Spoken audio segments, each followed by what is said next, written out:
World view daily में आपका स्वागत है दोस्तों। हाल ही में अफगानिस्तान सरकार ने महिलाओं को लेकर एक अत्यंत प्रतिगामी कानून पारित किया है। इस कानून के तहत महिलाओं पर कई नई पाबंदियां लगाई गई हैं, जिससे उनके जीवन में कई बाधाएं उत्पन्न हो गई हैं और उन्हें एक अंधकारमय स्थिति में धकेल दिया गया है। इस कानून का नाम है मोरालिटी लॉ।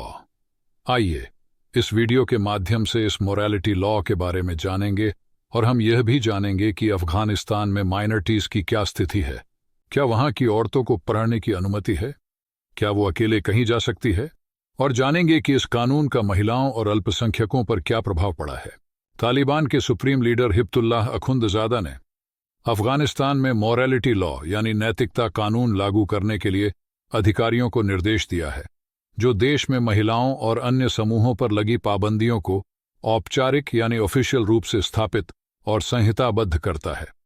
तालिबान मंत्रालय, the ministry of propagation of virtue, prevention of vice and hearing complaints वाई ने 114 पन्नों का यह कानून प्रकाशित किया है, जो अगस्त 2021 में तालिबान के सत्ता में आने के बाद पहली बार ऐसे कानून का औपचारिक रूप से अधिनियमन है।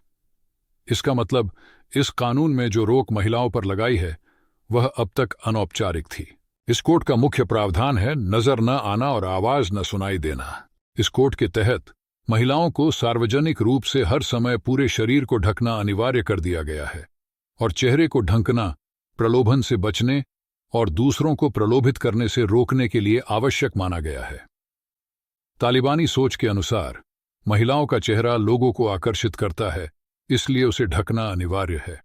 एसोसिएटेड प्रेस ने इस दस्तावेज का हवाला देते हुए कहा कि तालिबान के हिसाब से एक महिला की आवाज इंटीमेट मानी जाती है, इसलिए उसे सार्वजनिक पब्लिकली रूप से गाने, पाठ करने या जोर से पढ़ने की अनुमति नहीं है।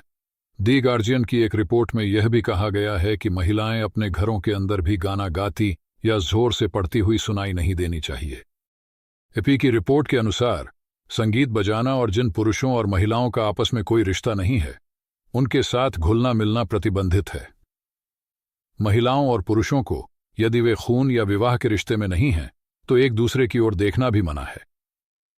United Nations high commissioner for human rights की मुख्य प्रवक्ता रवीना शमदासानी ने कहा कि यह कानून महिलाओं को बिना चेहरे और बिना आवाज वाली छायाएं बना देता है। इसी कोड के अन्य प्रावधानों में LGBTQ समुदाय और धार्मिक अल्पसंख्यकों के उत्पीड़न को मंजूरी दी गई है और पुरुषों के पहनावे पर भी नियम लागू किए गए हैं। AFP की एक रिपोर्ट के अनुसार पुरुषों को घुटनों से ऊपर का कपड़ा पहनने की अनुमति नहीं है और उनकी दाढ़ी को शेव करने की भी अनुमति नहीं है।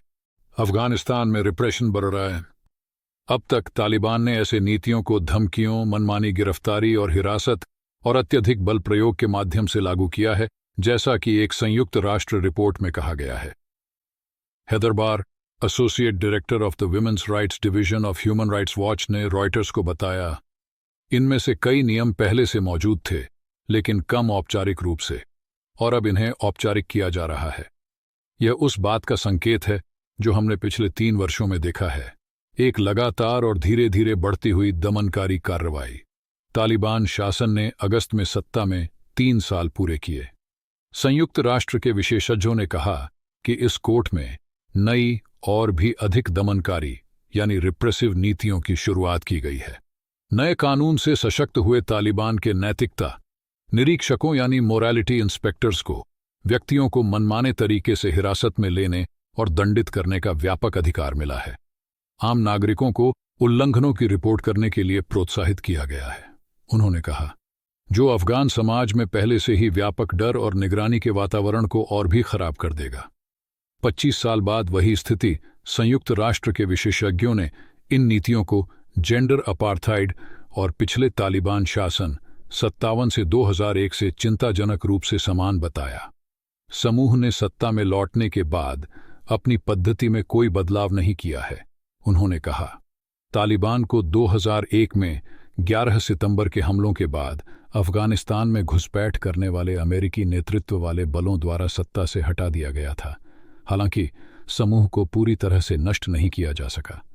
अमेरिकी उपस्थिति की लागत बढ़ने और अमेरिकी समर्थित सरकार के नियंत्रण स्थापित करने में संघर्ष के बीच अमेरिका सरकार और तालिबान के बीच कटार देश में कई दौर की वार्ताएं आयोजित की गईं, जिनका मध्यस्थ कतर था ताकि सत्ता साझेदारी समझौते पर पहुंचा जा सके।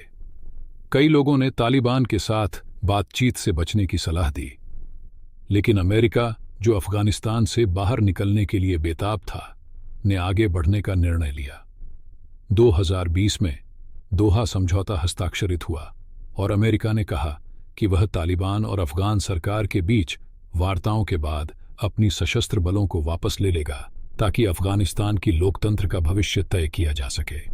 मध्य 2021 तक जैसे ही पूर्ण अमेरिकी वापसी करीब आई, तालिबान बलों ने प्रमुख शहरों में तेजी से कब्जा कर लिया।